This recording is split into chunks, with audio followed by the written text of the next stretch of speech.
तो एआई की दुनिया में कदम रखना है, पर यह समझ नहीं आ रहा कि आखिर शुरुआत करें तो करें कहां से। अगर ऐसा कुछ महसूस हो रहा है तो चिंता की कोई बात नहीं।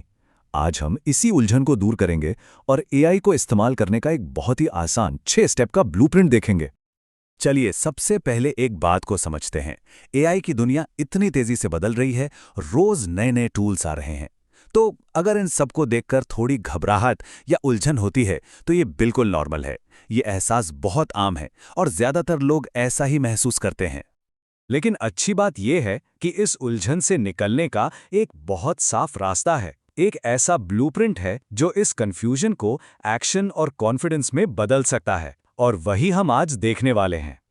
तो ये पूरी प्रोसेस एक 6 स्टेप के फ्रेमवर्क पर टिकी है और इसे बनाया ही ऐसा गया है कि ये बिल्कुल सिंपल और असरदार हो। तो ये है वो पूरा ब्लूप्रिंट।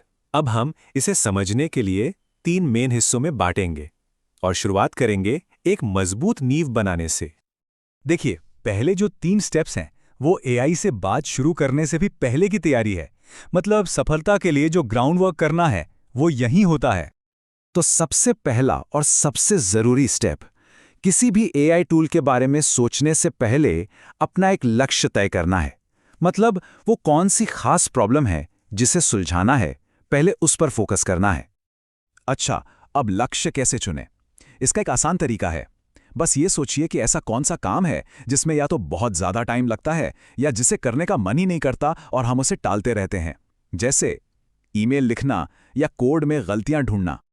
तो जैसे ही हम किसी एक जरूरत पर फोकस करते हैं, मान लीजिए लिखने पर या कोडिंग पर, तो होता यह है कि सैकड़ों टूल्स की जो भीड़ है वो अपने आप कम होकर कुछ गिने चुने ऑप्शंस तक सिमट जाती है। ठीक है, तो जब लक्ष्य तय हो गया तो आता है स्टेप 2, और वो ये है कि शुरुआत के लिए सिर्फ एक टूल चुनना है। बस एक। जैसे लिखने के लिए चैट जीपीटी या कोडिंग के लिए गिटहब कोपायलट। हर नए टूल को ट्राई करने के चक्कर में नहीं पड़ना है। और स्टेप 3 तो बहुत ही सीधा सा है। बस एक फ्री अकाउंट बनाना है। आजकल लगभग सभी बड़े एआई प्लेटफॉर्म्स एक फ्री वर्जन देते ही हैं, तो मतलब बिना किसी टेंशन के एक्सपेरिमेंट किया जा सकता है। तो चलिए अब आते हैं सबसे जरूरी हिस्से पर, यानी एआई के साथ बातचीत कैसे करें। यहां सबसे जरूरी चीज है अपना माइंडसेट। एआई को एक बहुत ही स्मार्ट लेकिन नए जूनियर असिस्टेंट की तरह समझना चाहिए।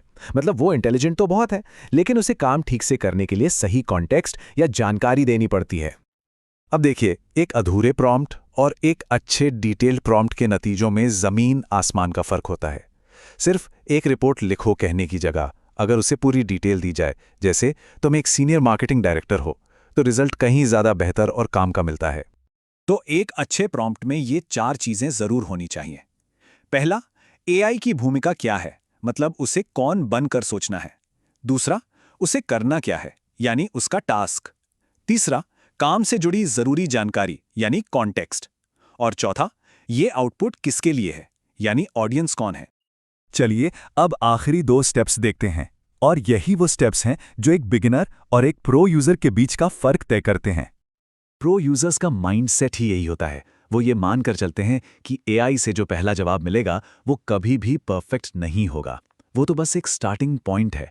असली काम यानी एडिटिंग का तो उसके बाद शुरू होता है। और यहां एक बहुत जरूरी बात है, अगर आउटपुट पसंद नहीं आया तो नई चैट शुरू करने की गलती नहीं करनी है। उसी चैट में एआई को फीडबैक देना है। जैसे उसे बताना है कि इस हिस्से को थोड़ा लंबा कर दो या इसका टोन बदल दो। ये कुछ उदाहरण हैं कि फीडबैक कैसा हो सकता है। देखिए, कितने सिंपल बातचीत वाले निर्देश हैं। इस इंट्रोडक्शन को 2 लाइन और बढ़ा दो, या इसका स्टाइल न्यूज़ रिपोर्ट जैसा कर दो। बस ऐसे ही छोटे छोटे सुधारों से आउटपुट बेहतर होता जाता है। और अब आता है आखिरी स्टेप, स्टेप नंबर 6, यानी जो आउटपुट मिला है उसे असल काम में इस्तेमाल करना। उस टेक्स्ट को अपने डॉक्यूमेंट, प्रेजेंटेशन या कोड में शामिल करना। लेकिन यहां एक बात हमेशा याद रखनी है, काम को फाइनल करने से पहले एक आखिरी ह्यूमन टच देना बहुत जरूरी है। मतलब फैक्ट्स को डबल चेक करना और उसमें अपना एक यूनिक स्टाइल या नजरिया जोड़ना, ये स्टेप छोड़ा नहीं जा सकता। तो ये है वो पूरा 6 स्टेप का ब्लूप्रिंट। हमने देखा कि कैसे एक सही लक्ष्य चुनने से शुरुआत होती है और फिर कैसे एआई से बातचीत करते करते और उसे सुधारते हुए हम आखिर में एक काम के आउटपुट तक पहुंचते हैं।